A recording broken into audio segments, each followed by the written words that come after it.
The marble draw grid for race 2 has put Jeff Spencer on pole with Mike Perro alongside. Graham Byrne has drawn number 6, and a row separates him from Simon Grace with Kane Lobb and Jeff Kernahan at the back.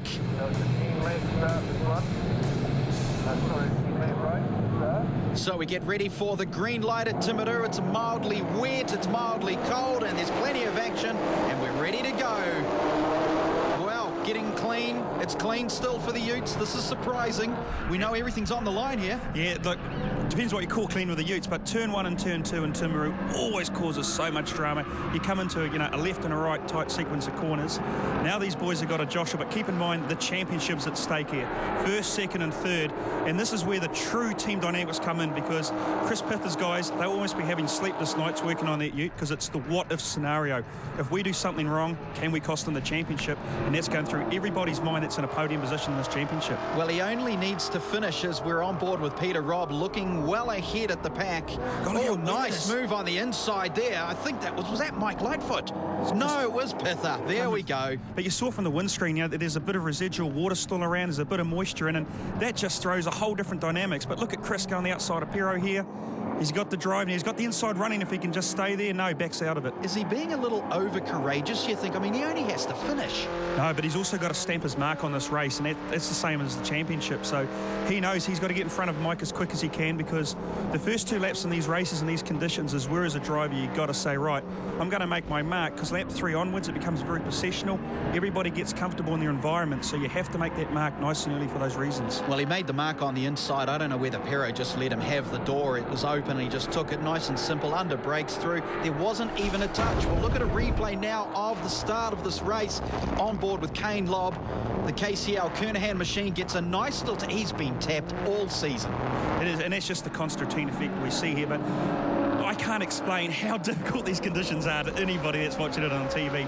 Everybody in front of her here is a pioneer. So when they go into the corner for the first time, because there's a bit more rain come down, cars have gone off, they have to calculate how much grip there is when they arrive in the corner, and that is not easy to do. Well, Mike Lightfoot has had plenty of grip, and that opened the door for Senior Byrne to come through as well, right on his tailpipe, and now it is really closing up. Kane Lobb, well, he's trying to nudge his way past. Kane, there's little rules involved with racing. You've been doing it long enough to know these. Hey, look, let's just say, hey, I'm here, I've got a bit more car speed for you, and I'm in the championship. Oh, you're talking like a driver. Yeah, make life kind of easy, but don't make it too hard. Oh, there we go, protecting a fellow driver, aren't you? Yes, yes, here we go. Right, now, you'll see the McDonald's Ute. You haven't seen it this season much at all, because this, of course, is his returning round, and it's only his 2nd race of the season. I don't really think we can call it a season for him. I guess he just wanted to come play at home. Come play at home. Look, this is the home turf down here. We're all South Islanders, and I want to put a good show on for all the boys, and that's exactly what he's doing, and then he's mixing it in there. Well, it is the Junior McNugget in the McDonald's Ute, and you saw him. You won't get him see him for a little while here, because we're on board with Jeff Spencer, who is just enjoying a little relaxing lollop, and then Chris Pither comes on the inside and says, come on, Grandad, get on with it. Yeah, look, just jump in behind me, because either way I'm coming through. That was smart driving by both of them, because if they had been defensive or Spencer decided, right, I'm going to challenge you for this position in the lead, it could have been a different result. Well, if Spencer wasn't wearing a nappy, he should be, because that sort of happened out of nowhere, and I bet you he panicked a little bit. I would like to think that he actually knew exactly where Chris was, and what gives me a bit of confidence in saying that he knew where he was, because they didn't make contact. All right, we're looking back. Simon Byrne. We haven't seen Junior on our tracks this season. The McNugget does very well in that Ute. He really enjoys being out there, but work and family have taken his commitment for this season, and he's all over him. He's enjoying it. He is, but let's say it's so wet out there now, and these guys, the tyre they got, it's not a wet, it's a dry. It's kind of an intermediate one. Here's a bit of contact. He's got him, Hook. He's got him. Got to run down the inside. Now, this is where the big brass ball material comes in. Who's going to hit the brakes last? And we'll watch and see. Rob's on the unpreferred line. He's on the outside, so no matter what happens, he's really going to concede, and that's what we've seen. But Junior by a metre. He actually lost 2 places in that. Wow. Mike Lightfoot now trying to go on the inside. Give him a little nudge. Yeah, here I am. You remember me? Yeah, look, let's not read anything into that. That's just the conditions catching these guys out. In dry conditions now, look, Mike's just lost another spot. Good move. Nice clean move down to the hairpin. It's like Mike's driving a little fearful. He's normally not like that. No, but Mike's had a lot of transmission problems at the previous round in this, so maybe some of the gremlins we've seen at the last round is starting to creep their way back into Timaru here. Well, I suppose you could still call Mike Lightfoot a novice when it comes to the ute racing, but boy, oh boy, has he put a stamp on it. I think they say the word rookie, to be honest. Yeah, he might corner me up for that, eh? I didn't call you a novice. It wasn't me, Mike.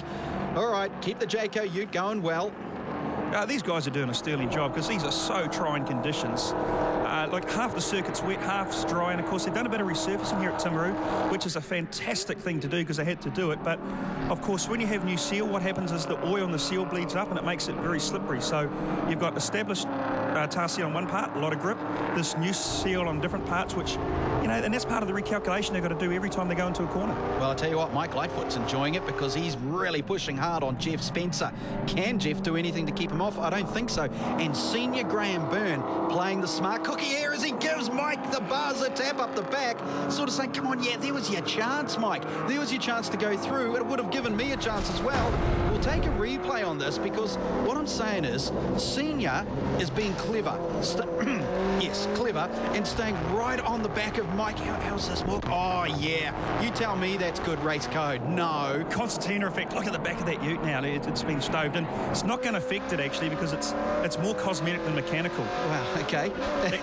Look at the bonnet sort of poking up on all these things. But the thing is, Senior was playing smart, letting Mike do all the work. You get past Mike, and I'm going to join you like a trailer. Well, he was a little too close. It's a freight train effect, isn't it? Once one car takes advantage, you've got to be close enough that you can capitalise on that as well. I'm going into bonnet sales for Utes, and Mike, I think, got him. Yes, he did. He got him on the inside. Well done. Crossover here? No, Jeff's backing out. Out of it, yeah. Good, smart move. And we'll see if they stay smart when we return with the Utes.